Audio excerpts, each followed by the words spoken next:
हज़रात ज़ी वक़ार अल्लाह रब्बुल इज़्ज़त का शुक्र और उसका एहसान है कि जिसने हमें आले सुन्ना व जमात जैसा खूबसूरत अक़ीदा अता फ़रमाया है। और इस वक्त मौजूदा सूरत हाल में बेचैनी ज़रूर है, लेकिन हम यकीन करते हैं कि ये जो मजलिस है ये आले सुन्ना के अंदर एक चैन की फ़ज़ा कायम करेगी। और मैं मुबारकबाद पेश करता हूँ हज़रत अल्लामा वसीम अब्बासी साहब को कि जिन्होंने उलमा को बुलाया, अल्लाह इन्हें दारैन की सादतें अता फ़रमाए। हज़रात ज़ी वक़ार हम आले सुन्ना हैं। उलमा इकराम ने तफसीली गुफ्तगू फरमाई है। रसूल अकरम सल्लल्लाहु अलैहि वसल्लम की हर निस्बत से प्यार करते हैं और हम वाज़े कर देना चाहते हैं कि जिस तरह मुस्तफ़ा करीम सल्लल्लाहु अलैहि वसल्लम के सहाबा के बेअदब आले सुन्ना से खारिज हैं, इसी तरह अहले बैत का बेअदब भी आले सुन्ना से खारिज हैं।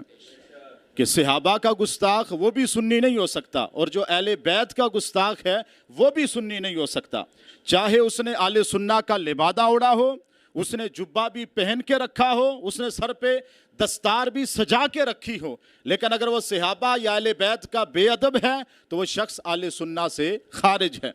और हज़रात ज़ी वक़ार हमारे आका व मौला सल्लल्लाहु अलैहि वसल्लम ने इससे अगली बात की है, खुसूसन अहले बैत की महब्बत के बारे में। तबरानी में हदीस है, हमारे आका फरमाते सल्लल्लाहु अलैहि वसल्लम, मन अबग़दना अहलल बैत, जिसने मेरी अहले बैत से बुग़्ज़ रखा।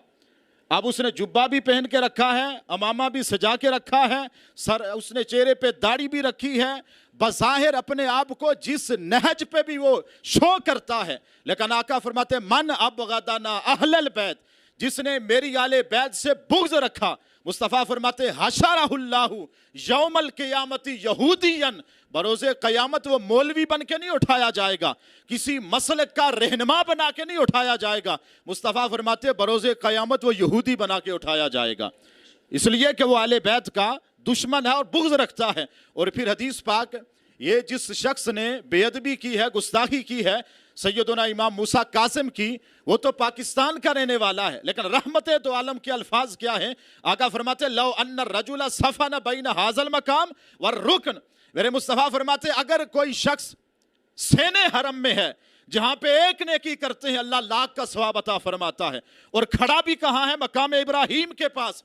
मुस्तफ़ा फरमाते सामा वसल्ला, वो नमाजें भी पढ़ता है, रोजे भी रखता है, इतना बड़ा इबादत गुजार, सेने हरम में रहने वाला, पाकिस्तान का नहीं, सेने हरम में रहने वाला, इतना बड़ा इबादत गुजार भी हो। मुस्तफ़ा फरमाते हैं वह हुआ मुबग़िदुम मिन अहले बैतिही, लेकिन अगर वो मेरी आले बैत से बुग़्ज़ रखता है, मैं मोहम्मद होके कहता हूँ दखदला, ऐसे बंदे का अल्लाह ना फर्ज कबूल करता है ना नफल कबूल करता है, जो सरकार के सहाबा का भी अदब है। और जो सहाबा के मामलात हुए ये आज के तो नहीं है, ये तो 1400 साल पहले हैं, और रहमत कायनात 1400 साल पहले फैसला करके गए हैं। मेरे मुस्तफ़ा ने फरमाया था सल्लल्लाहु अलैहि वसल्लम यकूनु ली अस्हाबी बादी ज़ल्ला, कि मेरे बाद मेरे सहाबा से लग़ज़शें होंगी, ये रहमत कायनात के अल्फाज हैं। और हम आज भी उसी फैसले पे कायम हैं जो फैसला मोहम्मद रसूलुल्लाह ने किया था सल्लल्लाहु अलैहि वसल्लम।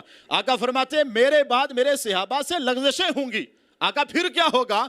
आका फरमाते हैं, मुस्तफ़ा फरमाते फ़यग़फ़िरुल्लाहु लहुम बिसोहबती, मुस्तफ़ा फरमाते मेरी सोहबत की बरकत से अल्लाह ने उनकी सारी लग़ज़शें माफ़ फरमा दी हैं, उनकी सारी लग़ज़शें मुस्तफ़ा फरमाते हैं रब ने माफ़ फरमा दी हैं। अब आका जानते थे, क्योंकि हमारा ये नज़रिया है कि जो कुछ हो चुका है, जो होने वाला है, रब ने सब का इल्म हमारे आका को अता फरमा दिया है।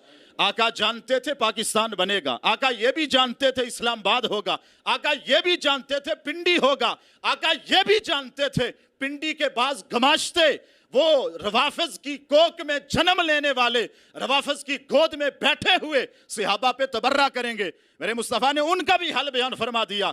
आका फरमाते एक कौम आएगी फिर भी इन मामलात की वजह से मेरे सहाबा पे तबर्रा करेगी। मुस्तफ़ा होगा क्या? आका फरमाते फ़यकुब्बुहुमुल्लाहु अला मनाखिरिहिम फिन्नार, अल्लाह उन्हें क्या करेगा? चेहरे के बल ऊंधा करके सीधा जहन्नम में डालेगा। तो ये जो सहाबा इकराम के बेअदब थे, اگر ہیں اور اگر رہیں گے تو یہ کل بھی لانتی تھے، آج بھی لانتی ہیں، اور جب تک رہیں گے تو یہ لانتی ہی رہیں گے. اس لیے کہ محمد مصطفیٰ کا فرمان ہے صلی اللہ علیہ وسلم. اور آخری حدیث پاک ہے، میں بیان کروں گا تو پھر میں گفتگو ختم کروں گا. اور یہ ہماری ذمہ داری ہے، یہ اہل سنہ ہے ہم، اور ہم میں سے جو علماء تشریف فرمائے سارے ہی، اور ہم میں سے ایک ایک بندہ، ایک پوری امت ہے، ایک پوری جماعت ہے، ہمارے ساتھ افراد ہیں. اگر ہم حق بولیں گے تو ہمارے محلے کا ماحول درست ہو سکتا ہے، لیکن آج اگر ہم چپ رہے تو بروز قیامت ہم پکڑے جائیں گے. کیا جائے گا؟ جب ابو بکر پہ تبرہ ہوا تم کہاں تھے؟ جب عمر کو گالی دی گئی تم کہاں تھے؟ جب عثمان پہ تبرہ ہوا تم کہاں تھے؟ جب علی پہ تبرہ ہوا تم کہاں تھے؟ جب ابو سفیان کو گالیاں دی جاتی تھی، جب امیر معاویہ پہ تبرہ کیا جاتا تھا تم کہاں تھے؟ مصطفیٰ نے فرمایا تھا اذا ظہرت البدع، یہ ملا علی قاری نے مرکات میں نقل فرمائی ہے.